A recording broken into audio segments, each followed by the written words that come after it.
Bank থেকে মাত্র ১ পয়সা করে চুরি করতে গিয়ে ইমান নামের এই বোকা ব্যাংক থেকে মাত্র ১ পয়সা করে চুরি করতে গিয়ে ইমান নামের এই ব্যাংক কত পর্বে দেখেছি। ইমান নামের এই বোকাশোকা ছেলেটা যে নিজের জন্য কত বড় বিপদ ডেকে এনেছে তা আমরা অলরেডি ওয়ান সেন্ট থিপ সিরিজের গত পর্বে দেখেছি। সেই ধারাবাহিকতায় গল্পপ্রেমী মানুষগুলোর ডাকে সাড়া দিয়ে আজ আমি চলে এসেছি এই সিরিজের পার্ট 3 এক্সপ্লেন করার জন্য। আর হ্যাঁ, যারা এখনো আগের পর্ব দেখেননি তারা পিন কমেন্টে থাকা লিংক থেকে দেখে নিতে পারেন। তো বন্ধুরা, শক্ত হয়ে বসে পড়ুন, শুরু করছি আজকের সিনে গল্প। এই সিরিজের গত পর্বে আমরা দেখেছিলাম ইমান দেবার লোকেদের কাছ থেকে বাঁচার জন্য দৌড়ে পালাতে পালাতে একটা জায়গায় গিয়ে লুকিয়ে পড়ে, কিন্তু তখন তার বাবা দেবার কাছেই জিম্মি ছিল। তো এই পর্বে আমরা প্রথমে একটা ফ্ল্যাশব্যাক দেখতে পাই, যেখানে দেখানো হচ্ছিল ছোটবেলায় যখন ইমানের মা তাকে ছেড়ে চলে যায়। একদিন ইমান ফোন বুথ থেকে তার মাকে ফোন করে, কিন্তু যখনই সে পরিচয় দেয় যে আমি ইমান বলছি, সাথে সাথেই তার মা ফোনটা কেটে দেয়। তখন ইমান আবারও বুথে কয়েন দিয়ে ফোন করতে চায়, কিন্তু তার কয়েনটা মেশিনে আটকে যায়, আর কয়েন আটকে যাওয়ার কারণে সে ফোন করতে পারছিল না। এটা দেখেই ইমানের অনেক রাগ হয়, আর তখন তার পাশে ইমানের বয়সী আরেকটা মেয়েকে দেখা যায়। মেয়েটি ইমানের কাছে এসে বলে, তুমি তো ফোন করার জন্য কার্ড ইউজ করতে পারো, কিন্তু ইমান জানায় আমার কাছে কোনো কার্ড নেই। তখন মেয়েটা ইমানকে তার নিজের কার্ড দিয়ে বলে, এখন থেকে তোমার ফোন করতে কোনো টাকার প্রয়োজন হবে না। এটা বলে মেয়েটা সেখান থেকে চলে যাচ্ছিল। তখন ইমান মেয়েটার নাম জিজ্ঞেস করে। মেয়েটা বলে, আমার নাম ইন্টান। আর আসলে সেদিনের পর থেকেই ইমান আর ইন্টানের বন্ধুত্ব শুরু হয়েছিল। ঘটনা আবারও বর্তমানে চলে আসে। আমরা দেখি ইন্টান ঘুম থেকে উঠেছে। সে ঘুম থেকে উঠে একটা কফির মগ নিয়ে সোফায় বসে পড়ে, আর ঠিক তখনই তার ফোনে একটা মেসেজ আসে। ইন্টারনেট চেক করে দেখে তার মা তাকে মেসেজ করে কিছু টাকা পাঠিয়েছে। মায়ের মেসেজ দেখে ইন্টান খুব খুশি হয়ে যায়। সে তার মাকে মেসেজে বলে, আমি এই সপ্তাহের ছুটিতে বাড়িতে আসার চিন্তা করছিলাম, কিন্তু তখন তার মা মেসেজে জানায় এই সপ্তাহের ছুটিতে সে তার ক্লাবের পার্টিতে ব্যস্ত থাকবে। এটা বলে সে আবারও ইন্টানকে টাকা পাঠাতে বলে, আর মায়ের এমন মেসেজ দেখে ইন্টানের মন খারাপ হয়ে যায়, কিন্তু সে চুপচাপ তার মাকে টাকাটা পাঠিয়ে দেয়। সে ভাবছিল তার মায়ের সাথে তার সম্পর্ক এমন কেন। ঠিক তখন তার ফোনে আরেকটা ফোন আসে। ইমান তাকে একটা জায়গায় দেখা করার জন্য ডেকেছে, আর কিছুক্ষণ পর ইন্টান গাড়ি নিয়ে সেই জায়গায় চলে আসে যেখানে ইমান তাকে আসতে বলেছে। সেখানে এসে ইমানকে আবারও ফোন করলে ইমান তার সামনে চলে আসে, কিন্তু ইমানের অবস্থা খারাপ ছিল, কারণ গতদিন সারা রাত সারাদিন সে দেবার লোকেদের কাছে মার খেয়েছে। ইন্টান দ্রুত ইমানকে তার বাড়িতে নিয়ে আসে। অন্যদিকে তখন ইমানের বাবার জ্ঞান ফিরেছে। সে দেখতে পায় তাকে একটা ওয়াশরুমের মধ্যে হাতে শিকল দিয়ে বেঁধে রাখা হয়েছে, আর তার সামনেই একটা বুড়ো হুইল চেয়ারে বসেছিল। তাকে দেবা খাবার খাইয়ে দিচ্ছে, আর আসলে এই বৃদ্ধ লোকটা হলো দেবার বাবা। দেবা তার বাবাকে একটা হুইল চেয়ারের সাথে বেঁধে রেখেছে, আর তাকে খাওয়ানোর জন্য খুব বাজে আচরণ করছিল। আসলে দেবা এভাবেই তার বাবাকে শাস্তি দিচ্ছে, কারণ তার বাবা ছোটবেলায় তার মাকে আগুনে পুড়িয়ে মেরে ফেলেছিল। তখন ইমানের বাবা এসব দেখে দেবাকে বলে, আমার ছেলের কাছে অনেক টাকা আছে, তোমার যদি টাকার প্রয়োজন হয় তাহলে আমার ছেলেকে ফোন করে বলো, সে তোমাকে টাকা দিয়ে দেবে। তখন দেবা বলে, তোমার কি মনে হয় আমার টাকার অভাব? আমার টাকার প্রয়োজন নেই, আমার শুধু ইমানকে দরকার। এদিকে তখন ইন্টান ইমানকে বাসায় আনার পর ইমান ওয়াশরুমে ঢুকে গোসল করছিল। এমন সময় ইন্টান চুপচাপ তার ব্যাগ থেকে ইমানের ল্যাপটপটা বের করে নেয়, আর সেটা চেক করতে যাবে। ঠিক তখনই ইমান ওয়াশরুম থেকে বাইরে চলে আসে। ইন্টানের হাতে ল্যাপটপটা দেখে সে একটু ঘাবড়ে যায়, আর দ্রুত কাজের বাহানায় সে ল্যাপটপটা নিয়ে নেয়। ইন্টান তখন কিছু না বলে ফার্স্ট এইড কিট নিয়ে সে ইমানের কাটা জায়গাগুলোতে ঔষধ দিয়ে দিচ্ছিল, আর সে জিজ্ঞেস করে, তোমার সাথে কি হয়েছে? ইমান বলে, কিছুই হয়নি, আমি উপর থেকে পড়ে গিয়েছিলাম। কিন্তু ইন্টান তো জানে ইমান সত্যি কথা বলছে না, তাই সে আবারও ইমানকে জিজ্ঞেস করে, তুমি যদি আমাকে সত্যিকারের বন্ধু ভেবে থাকো তাহলেই সত্যিটা বলো। কিন্তু ইমান আবারও বিষয়টা এড়িয়ে যায়। তখন ইন্টান রাগ হয়ে সেখান থেকে উঠে চলে যায়। তখনই ইমানের ফোনে একটা ভিডিও আসে, সেখানে দেখা যায় দেবা তার বাবাকে টর্চার করছে, আর ইমানকে দ্রুত তার কাছ থেকে ফিরে যেতে বলেছে। এদিকে ইন্টান ওই রুম থেকে বাইরে আসার পর তার কাছে অ্যাশের ফোন আসে, আর সে বলে আইরিন একদিনের মধ্যেই পুরো রিপোর্ট চাচ্ছে, সেই সাথে স্যামের রিকভার করা সিসিটিভির ফুটেজগুলো সে চায়, কারণ হার্ড ডিস্কের ফুটেজগুলোতে ক্লিয়ার দেখা যাচ্ছে কিছু ভিডিও হার্ড ডিস্ক থেকে ডিলিট করা হয়েছে। এটা শুনে ইন্টান কিছুটা টেনশনে পড়ে যায়, কারণ সে মনে মনে ঠিকই জানতো ব্যাংকের সার্ভার রুমে যা কিছু হয়েছে তার সাথে ইমান জড়িত।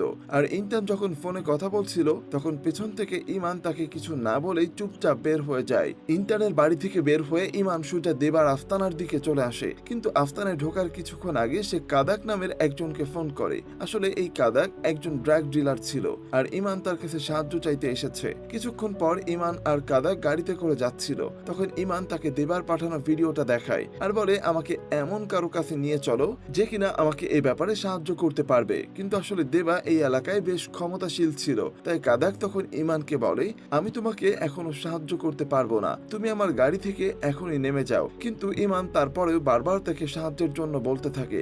ইমান তখন বলে তুমি আমার এই কাজটা করে দাও আর তার জন্য তোমার যত টাকার দরকার আমি দেব। কিন্তু কাদাক তার কোনো কথাই শোনে না আর তাকে সেখানে রেখেই চলে যায়। আর ব্যাংকে তখন অ্যাশ আর ইন্টান আইরিনের সামনে দাঁড়িয়েছিল।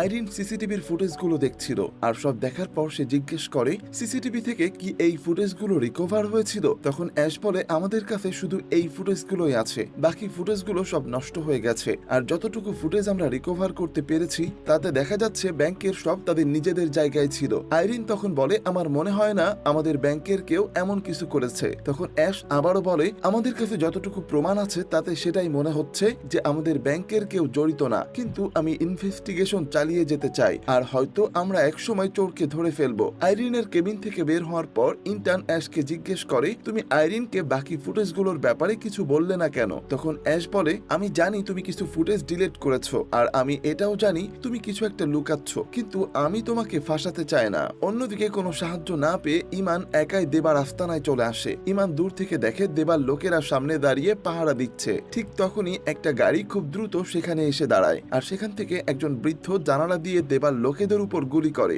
সাথে সাথেই তার পাহারাদার মারা যায়। ইমান একটু দূরে দাঁড়িয়ে সবকিছু দেখছিল, সে বুঝে উঠতে পারছিল না ঠিক কি হচ্ছে। আর ঠিক তখন ইমানের পেছন থেকে একজন এসে তাকে টেনে নিয়ে যায়। এই লোকটা আর কেউ না, কাদাকি ছিল। আর ওই বৃদ্ধ লোকটা কাদাকের হয়েই কাজ করছিল। আসলে ইমানের বাবার কথা চিন্তা করে ইমান রাজি হয়ে গিয়েছিল, কিন্তু সে তার কাজের বদলে টাকা চায়। তখন ইমান তার ল্যাপটপটা খুলে একটা ব্যাংক থেকে আবারও হ্যাকিং এর মাধ্যমে কিছু টাকা কাদাকের অ্যাকাউন্টে ট্রান্সফার করে দেয়। তখন কাদাক বলে আমি যাকে দিয়ে দেবার লোকেদের উপর আক্রমণ করিয়েছি সে ইবু জারার হয়ে কাজ করে। ইবু আসলে একজন ফিমেল মাফিয়া আর এলাকার দখল নিয়ে তার আর দেবার মধ্যে অনেক দিন ধরে ঝগড়া চলছে। এমনকি ইবু দেবার থেকেও বেশি ডেঞ্জারাস। এগুলো বলে কাদাক সেখান থেকে চলে যায়। আর তখন আমরা ইবুকে দেখতে পাই তার লোকেরা একজনকে খুব বাজেভাবে পিটাচ্ছিল আর সেখানে একটা ছোট মেয়ে বিছানার উপর বসেছিল। বাচ্চাটা এই লোকটারই মেয়ে আর এই লোকটা সবসময় তার বাচ্চাটাকে টর্চার করত, এজন্য ইবুর লোকেরা তাকে মারছে। আর ইবু বলে আজ থেকে মেয়েটা আমার সাথেই থাকবে। এদিকে দেবার দুইজন লোক মারা যাওয়ায় সে